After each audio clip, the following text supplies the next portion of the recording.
हरे कृष्णा। ये कथा दक्षिण भारत के श्रीरंगम क्षेत्र की है। श्रीरंगम में एक बहुत ही धनाढ्य व्यक्ति जिनका नाम धनुदास था रहते थे। उनकी पत्नी का नाम मालिनी देवी था, जो बहुत ही सौंदर्यवान थी। धनुदास अपनी पत्नी के रूप पर इतना आसक्त थे कि जब भी वे बाहर जाते तो अपनी पत्नी के साथ ही जाते और अपनी पत्नी के ऊपर दक्षिण भारत में थे तो वहाँ बहुत गर्मी पड़ती है, तो उनकी पत्नी का जो शरीर है वो तेज धूप के कारण कुम्भला ना जाए, इस वजह से वो अपनी पत्नी के सर पर छत्र लेकर चलते थे।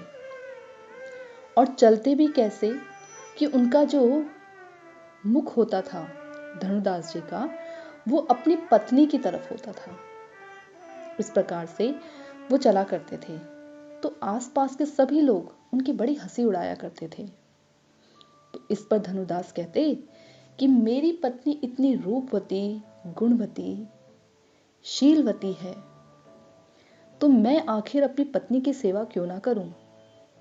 मेरी पत्नी का जो शरीर है वो बड़ा ही सुकोमल है, तेज धूप के कारण उसका फूल जैसा शरीर मुरझा जाएगा। इस प्रकार से वो उनसे वचन कहते। तो एक दिन उस समय वहां के जो भगवान के भक्त स्वामी रामानुजाचार्य उपस्थित थे, तो वो मंदिर में भगवान का दर्शन करने जा रहे थे। तो वो क्या देखते हैं, इस प्रकार का जब दृश्य देखते हैं और धनुदास की बातें सुनते हैं तो उन्हें बड़ा ही आश्चर्य होता है। भगवान के दर्शन करने के बाद वो अपने मठ में आते हैं और अपने अनुयायियों को भेजते हैं धनुदास के पास बुलाने के लिए। तो उनके अनुयायी, उनके शिष्य जाते हैं और कहते हैं आपको महाराज जी ने बुलाया है।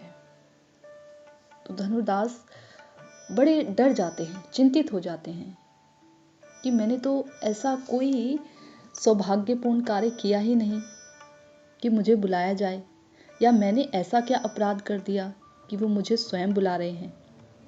फिर भी वो उनके दर्शनों के लिए चले जाते हैं और जाते ही स्वामी रामानुजाचार्य उनसे प्रश्न करते हैं कि तुम इतनी तेज धूप में इतने सारे नौकर चाकर होने के बावजूद भी स्वयं अपनी पत्नी के सर पर छत्र लेकर क्यों चल रहे थे। इस पर धनुदास कहते हैं, प्रभु मेरी पत्नी इतनी सौंदर्यवती है, मैं उससे इतना प्रेम करता हूं कि मैं उसके बिना एक क्षण के लिए भी नहीं रह सकता। इसलिए मैं जहां भी जाता हूं उसे अपने साथ लेकर जाता हूं। उसका शरीर अत्यंत सुकोमल है, कहीं उसके शरीर पर किसी भी प्रकार से, उसके शरीर को किसी भी प्रकार से क्षति ना पहुंच जाए, इसलिए मैं उसके सर पर स्वयं ही छत्र लेकर जाता हूं, क्योंकि नौकर चाकरों का क्या भरोसा कि वो ठीक से लेकर जाएं कि नहीं। मुझे इस पूरे संसार में अपनी पत्नी से अधिक रूपवान कोई दिखता ही नहीं है।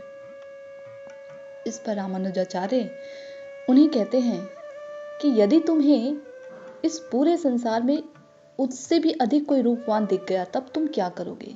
तो बोले, प्रभु ऐसा हो ही नहीं सकता, मुझे अपनी पत्नी से अधिक रूपवान इस संसार में कोई नहीं दिखता। तो रामानुजाचार्य उस व्यक्ति का हाथ पकड़कर उसे श्री रंगम जी के मंदिर लेकर जाते हैं और वहां जाकर श्री रंगनाथ जी से प्रार्थना करते हैं कि प्रभु इन्हें भी अपने दर्शन दिखाइए, इस जीवात्मा पर कृपा कीजिए। और भला भक्त वत्सल भगवान अपने भक्त की बात को कैसे टाल सकते हैं। तो भगवान जैसे ही उन्हें क्षण भर के लिए अपनी झांकी दिखाते हैं धनुदास जी को, तो धनुदास जी को वो भगवान का रूप सब समय नव नवायमान लगने लगता है। अभी देखा तो ऐसा लगता है जैसे पहला दर्शन यही किया है, फिर देखा तो ऐसा लगता है पहला दर्शन यही किया है। सब समय भगवान का जो रूप है वो नव नवायमान लगने लगा।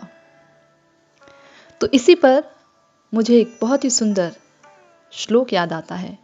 श्लोक है, कामादिनाम कति न कतिधा पालिता दुर्निदेशा जाता तेषां मयि न करुणा न त्रपा न उपशांति उच्छृज्येतानथ यदुपते सांप्रतम लब्ध बुद्धि स्तवामायातः शरणं भयं मां नियुक्षत्वात्मदास्ये। अर्थात, हे भगवान, मैंने काम आदि रिपुओं के अनेक प्रकार के दुष्ट आदेशों का पालन किया है, फिर भी मुझ पर उनकी करुणा नहीं हुई, लज्जा और उपशांति का भी उदय नहीं हुआ। किंतु हे यदुपते, अब मैं विवेक पाकर उनका परित्याग कर आपके अभय पाद पद्मों में शरणागत हुआ हूं। आप मुझे अपने दासों में नियुक्त करें। तो कितनी सुंदर प्रार्थना है। एक भक्त भगवान से कह रहे हैं। ये ज्ञानी भक्त की बात नहीं की गई है, ये एक ऐसे भक्त की बात की गई है जिसने अपनी मन की कुचालता और इंद्रियों की स्वच्छंदता को पहचान लिया है। वो भगवान के चरणों में वो ये जान चुका है कि भगवान के चरणों में शरणागत हुए बिना उसे अभय प्राप्त नहीं हो सकता, शांति प्राप्त नहीं हो सकती।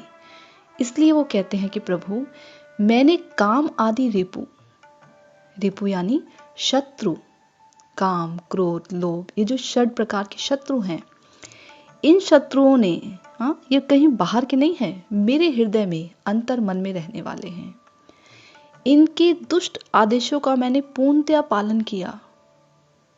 सारी जिंदगी इन्हीं की इच्छा पूर्ति में मैं लगा रहा, फिर भी इन पर मुझे करुणा नहीं हुई, मुझ पर दया नहीं आई।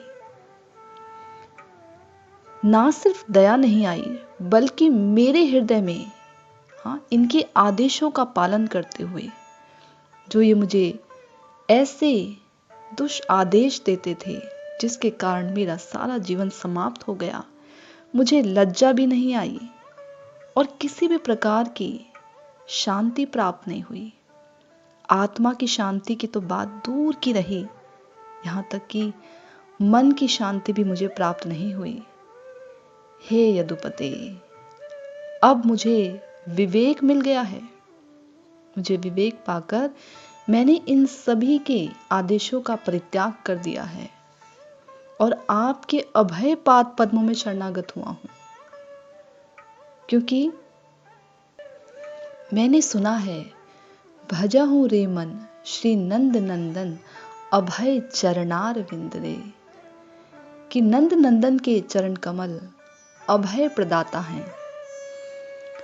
और आपने भी कहा है कि बहुनाम जन्म नामन्ते ज्ञान मान माम प्रपद्यते वासुदेवः सर्वमिति स महात्मा सुदुर्लभः।